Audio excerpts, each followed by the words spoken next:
Welcome to the Lose Weight, Live Life podcast. If you're someone who would do anything to lose weight, yet finds it impossible to stick to a diet, to eat less, or just what you think you should, this podcast is for you. I am your host, certified life and weight mindset coach Claire MACKENZIE. Listen in to learn how to stop overeating, lose weight for the last time, and create a relationship with food and yourself that you love, all without diet deprivation and self-sabotage.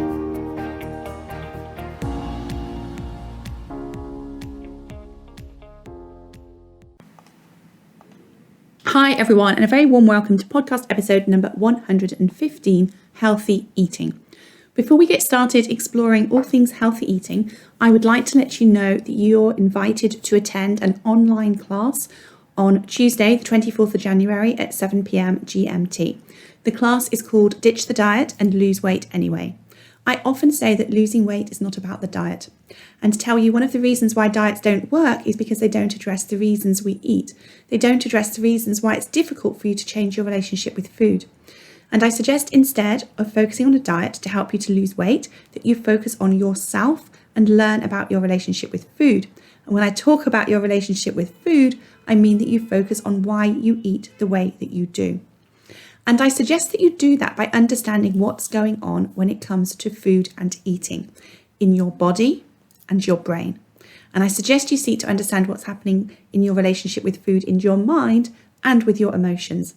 And I suggest you explore how your relationship with yourself and your life, so how you think about yourself and how you think about your life, impacts how you eat. So that's 6 areas. We've got your body, your brain, your mind, your emotions, yourself, and your life. And these are what you learn more about inside of the Lose Weight, Live Life Academy, along with strategies to help you in each of those areas.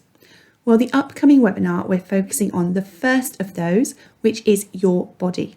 So if you're curious, come join us for this live online class, where we're going to be covering how to be less hungry when you're losing weight, how to create the right balance of eating for pleasure and comfort that works for you, why you're the best person to figure out how to manage your weight for life, and why you won't find your solution for weight loss in any one diet or book or program. How to use the eating patterns that hinder your weight loss as the key to unlocking permanent weight loss success is the last thing we're going to look at in this class.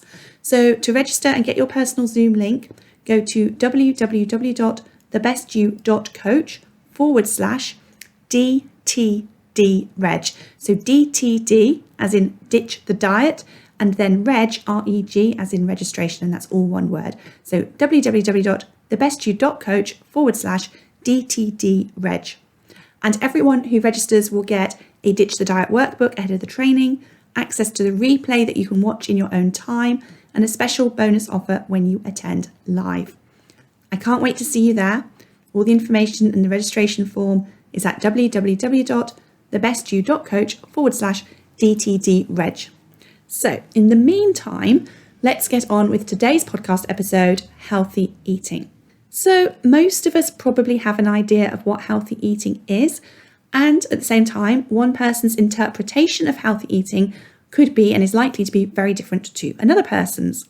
I did Google healthy eating definitions and they varied wildly, and even I was surprised at the extent to which the focus was on eating in a way that enabled you to be a healthy weight. For example, the NHS definition is eating a wide variety of foods in the right proportions and consuming the right amount of food and drink to achieve and maintain a healthy body weight, which says nothing about eating the macro and micronutrients that your body needs to thrive. So there are many people who have a BMI in the healthy weight range that are not giving their body the nourishment and nutrients that their body needs in order to be healthy. And so I prefer the Wikipedia definition, which is a healthy diet is a diet that maintains or improves overall health. A healthy diet provides the body with essential nutrition, fluid, macronutrients such as protein, and micronutrients such as vitamins, and adequate fiber and food energy. And what I think is important when we're thinking about healthy eating is that we put as much emphasis, if not more emphasis, on choosing what to eat or add into our diet than we do about what to take away. If you want to transition into the latter stages of your life or the middle stages of your life, depending on how old you are, being healthy and well, choosing to eat healthily will massively improve your chances. Given everything we know about a healthy diet, reduces your risk of heart disease, cancer, diabetes and dementia, and many, many other lifestyle type diseases. So today I want to talk to you about your approach to healthy eating.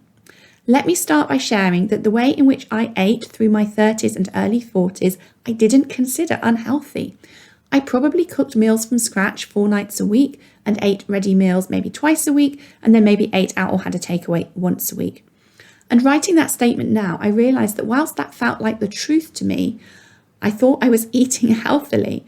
I was eating in such a way that the foods I chose resulted in me becoming morbidly obese. Okay, so really had crooked thinking about that, didn't I? Even now, I can see that I was telling myself I ate a healthy diet and that I just added in too many unhealthy snacks. So I'm not sure if I was deluding myself, but it's interesting to me to look back on that now and think that I had a healthy diet, even though I was morbidly obese. What I didn't know then is that changing how I ate would result in me not only losing weight, but also in having more energy, far less aches and pains, and also improved asthma. And whilst losing the weight contributed to those improvements, what I now know is that it wasn't just the weight. Changing how I ate in the short term before I lost the weight, either immediately or at least within the period of a week or two, led to massive improvements in my health, how I felt in terms of energy levels, achiness, asthma on the day-to-day. And I know now, because if I ate for a week today, if I ate how I ate today, how I ate back then, I would immediately start to feel achy, fatigued, and my asthma will worsen. And this is why I want you to consider what's healthy and what's not about how you're currently eating. And hugely important is that this consideration and evaluation comes from a place of self-love and is about self-care, taking care of you because you're worth it. You must not judge yourself for how you're eating. If you're feeling self-judgment or guilt or shame, it's more important for your long-term well-being that you address all of that feelings, the self-judgment, the guilt or the shame, and let that go, than it is instantly changing what you're eating. Because when you do change how you're feeling about how you eat, and when you show up for yourself and make your food choices from a place of self-love and self-appreciation, and not from the place of what you're telling yourself you should eat, it becomes so much easier and more sustainable, and you're setting yourself up for long-term permanent success. Okay, so what I want to do then is to consider a bit more, going a little bit deeper into healthy eating. Let's start with considering processed foods. On the British Heart Foundation's website, there are some good definitions of different types of processed food based on the NOVA, that's N-O-V-A, food classification system. And I will link to both the Heart Foundation webpage and the study in the show notes for this episode. The NOVA systems separate food into 4 categories based on how much they have been processed during their production. So we have category 1, which is unprocessed or minimally processed food. Category 2, which is processed culinary ingredients. Then we have a category for processed foods and a category for ultra processed foods. So examples of those are unprocessed or minimally processed: fruit, vegetables, eggs, meat, and grains. Processed culinary ingredients might be sugar, salt, butter, lard, oils, and vinegar. Processed foods might be unpackaged bread, tinned fruit and vegetables, salted nuts, ham, bacon, tuna, cheese, all of those things. And then ultra processed would be foods such as ice cream, ham, sausages, crisps. I'm thinking of real ready meals, like ready-made lasagna that you put in the microwave. Could also be flavored yogurts, instant soups, some alcoholic drinks as well, biscuits, cakes, all of those things are all ultra processed. And also on the Heart Foundation page, you will find references to 2 research studies. And one of those studies found that people in the group eating the most ultra-processed foods were 62% more likely to have died after an average of 10.4 years than people in the low processed food, ultra-processed food consumption group. Now, these are very observational studies, so they don't prove any link between eating ultra-processed food and dying earlier, but we can we can make some deductions and assumptions here. So I just think that's useful to think about and be aware of. But start with being curious then about the balance of different levels of processed foods in your meals. Remember, this is not about judging yourself or making yourself wrong. It's about paying attention and being curious and asking yourself if you want to make changes and liking your reasons why. Such as you care about you, not because you think you should be better in some way. Anytime you notice that should word creeping in, I encourage you to stop, remind yourself you get to choose, and ask yourself what you want. Also, I would love you to consider not only the long-term impact that these foods have on your health and life expectancy in the long term, but also, as I shared earlier, as they did for me, the impact that they're having right here today on your health, and the impact they're having on making it more difficult for you to eat in a way that leads you to lose or to manage your weight. Ultra-processed foods create far more desire for food than unprocessed foods. The next area I want to talk about is foods with added sugars and refined carbohydrates. So actually, just a quick aside before I talk about that, often members join the academy suggesting that they just want to eat like a normal person. And I noticed their view of what a normal person eats like includes a high proportion of processed and ultra-processed foods. And I don't think that thinking like that, as in thinking about eating those foods as being normal, is in any way helpful. Being normal to eat a high proportion of processed and ultra-processed food has led to the obesity crisis we face in the UK and in many other parts of the world. So being normal does not make it a good thing. And I suggest you think about that and also remind yourself at one point in time, not so many decades ago, it was considered normal to smoke. So please don't strive to be normal, is what I encourage you to think about. Instead, please strive to want to take care of yourself. Okay, so foods with added sugars and refined carbohydrates. Like other processed foods, it's not just about the long-term impact, it's about the immediate impact too. A diet high in foods with added sugars and refined carbohydrates will make it difficult for you to lose weight, and that has nothing to do with calories, okay? It's to do with hormonal balance. Foods with added sugars and refined carbohydrates require your body to produce more insulin to clear your blood of glucose. The more insulin you have in your blood, the hungrier you will feel because your body can't access your onboard energy stores, also known as your body fat. Next, I'm just going to touch on a few different areas quickly. Next, I want to talk about fat. Fat has had a poor press and has been seen as the enemy for decades. A fear of fat has led to the low-fat diet movement that contributed to higher proportions of the population in developed countries becoming overweight or obese. Okay, since we started that low-fat diet movement, more and more people have become overweight or obese. And of course, I'm massively simplifying the situation, but fat is not in and of itself bad. And in actual fact, fat is necessary. We need to get some of our nutritional requirements from fat. Okay, and of course, like all things, there are different fats and they impact your body differently. So if you naturally avoid all fats because of that sort of, indoctrinated within you because of the sort of your diet history and experiences, and maybe diets that you've done over the past few decades, suggesting that you eliminated fat from your diet, I want you to take a moment to reevaluate. Do a quick Google on healthy fats and discover the nutritional benefits of eating fats that help lower your cholesterol and reduce your risk of heart disease. Fats like those found in olive oil, avocado, oily fish, nuts, and seeds. So, and what next? What about protein? When it comes to protein, I would like to suggest you want to eat the right amount for your body's requirements. Too much protein can be as unhealthy as having too little.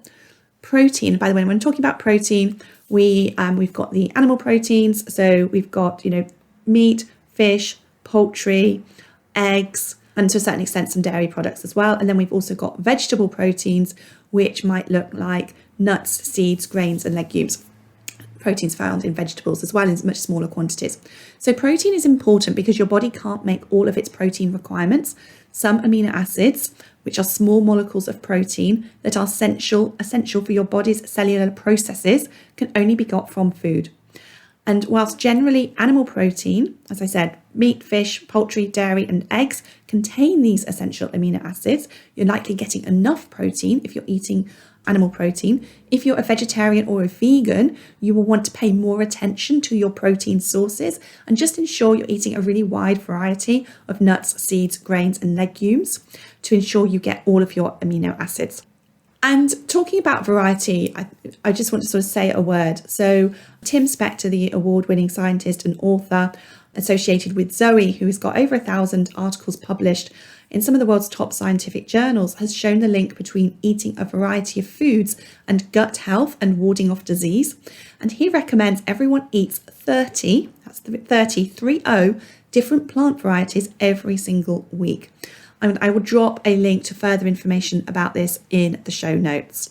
Okay, hydration. The importance of staying hydrated should also not be forgotten or missed here when we're considering healthy eating. When your body is not correctly hydrated, it is put under stress. And if you're wanting to lose weight, staying hydrated will make a significant difference to your body's ability to shift the pounds. Being correctly hydrated will ward off headaches, help you feel more energized, help alleviate a sluggish digestion, and improve how your skin looks. But please note that if your heart is not healthy, if you're being investigated for heart disease, don't drink water in excess. Consider and ask about and get advice on the right amount of water for you to be drinking, because too much water puts pressure on your heart to work harder. Fibre. Fibre in our diet is important because it can help, again, lower your risk of heart disease, diabetes, and some types of cancer. A high fibre diet has also been shown to help with weight loss too. Fibre-rich foods includes fruit, vegetables, whole grains, peas, beans, and lentils. What I've shared here relates to the general documented guidance on healthy eating. So everything that I've just gone through, looking at the different areas from fats and proteins and fibre, is the general documented guidance on healthy eating. But what we are becoming increasingly aware of is that what is a healthy diet for one person is different to what is a healthy diet to another person. What is a healthy diet for you? When I say diet, I'm just referring to a way of eating. What is a healthy way for you to be eating is unique to you. Your body's ability to cope with processed food is unique to you. Your body may be better able to cope with foods containing refined carbs and added sugars than another person's body of the same age and sex. And similarly, your body's ability to handle fat is unique to you. This is why it's important to learn to listen to your body and start to notice how different foods feel in your body in the hours after which you eat them. Last year, I took part in the Zoe study, the personalised nutrition programme, and it's actually the world's largest nutrition science study, and I would really recommend that. The Zoe programme message is that if you always thought your body was different, you're right, okay? And a Zoe science study showed that everybody's response to food is unique, and they studied this through looking at how identical twins' bodies responded to the different foods that they ate, and they showed that your metabolism is not fully defined by your genes. So even identical twins, how they metabolize food is different. One is is different to the other. So if you always thought your body was different, you are right. Your body is unique, and so is the food that your body needs. Okay, and Zoe's PREDICT studies demonstrated that there is up to a 10-fold variation in responses to the same meal for different people. And I find this absolutely fascinating. And what I learned from Zoe when I did my own sort of tests is that my body was better equipped to deal with fat in my blood compared to the average person than it was glucose. And this was actually exactly the result that I expected after the years of paying much more attention to how different foods felt in my body from when I was going through my weight loss journey, and also since then, where I continue to learn to pay more and more attention to how different foods feel in my body. And so I might share more of those results another time, but for now I want you to just focus on a couple of things, a couple of sort of takeaways from you here. I want you to consider the balance of unprocessed or minimally processed foods, processed culinary ingredients, processed foods, and ultra-processed foods based on those categories I shared with you earlier that you're eating. But I want you to do this in such a way that you have fun with it. Get a little bit scientific with it. Decide to be curious and fascinated and interested. However you're currently eating, even if you suspect it's not that healthy, don't make it wrong that you're eating that way. This is not about being right or being wrong or being good or being bad. So I want you to take this opportunity to explore and consider the different proportions of foods that you're eating, but I want you to do that in a way that feels good to you. Ask yourself, check in with yourself how the idea of doing that feels. If it doesn't feel good, don't do it, okay? But if you think, well, how do I want to feel about that? Do I want to feel curious? Do I want to feel interested? What might I be thinking in order to feel that way? And then move forward from that place. This is about you taking ownership and considering whether you like the balance you have and whether you like your reasons for eating the way that you do. And as I said, this is nothing to do with being a better person.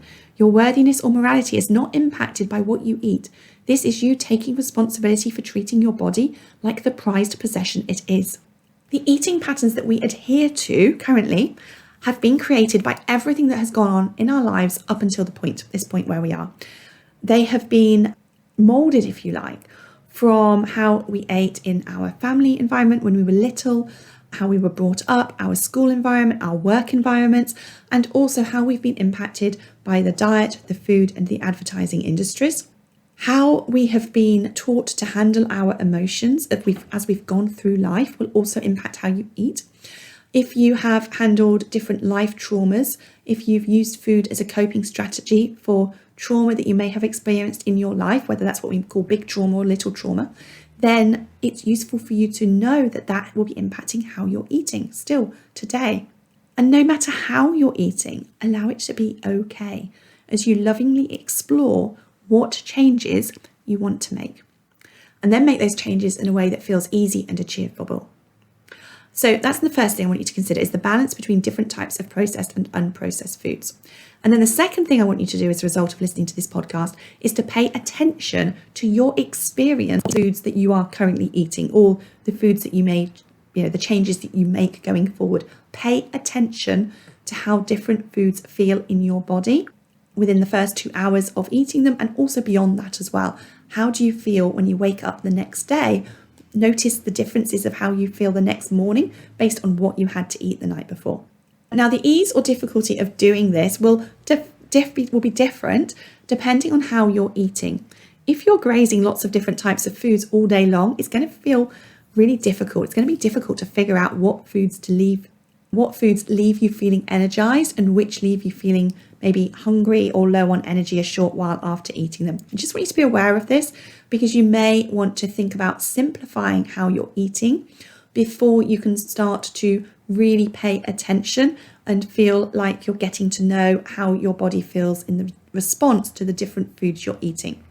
What often happens is that my clients and members of the Academy tell me they don't know what to eat. So we talk about this, they sort of see that they may want to make some changes, but they feel stuck in knowing what changes to make.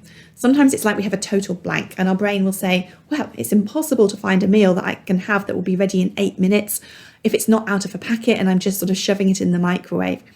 And that's not true. It feels like the truth, but it's not true. Think about how long it takes to make an omelette. You can even fry very thin slivers of meat for a vegetable stir fry in 8 minutes. Remember that your brain will naturally shy away from making changes because it might take a little bit more effort to think of ideas and solutions in the short term. So if it feels like it's sort of too much effort to look at this, just know that's your brain trying to protect you, wanting to stick with your status quo because that's what your brain likes to do. But if you want to manage yourself through that, because the long-term impact will make it very worthwhile. All right, I think I'm going to leave it there for today. If you would like to join us for the online class that is taking place next week, remember it's called Ditch the Diet and Lose Weight Anyway, and we are focusing on the part of changing your relationship with food that is very much looking at what's going on in your body. It's on Tuesday the 24th of January at 7 p.m. UK time. Go to www.thebestyou.coach/DTD-reg to find out more details and to register so that you get the workbook before the class and all of those great things. All right. Thank you so much for listening today, and I look forward to talking to you next week. Take care, everyone. Bye-bye. If you enjoyed listening to this podcast and are ready to live a more intentional life, lose weight as a part of that journey, and create a relationship with food and yourself that you love, then I would be honoured to have you join the Lose Weight, Live Life Academy membership and coach with me. The programme offers different levels of support to suit you, including self-paced learning, twice weekly calls, private coaching, an amazingly caring community, and lots more. Find out all the details about when and how you can join at www.thebestyou.coach/coaching.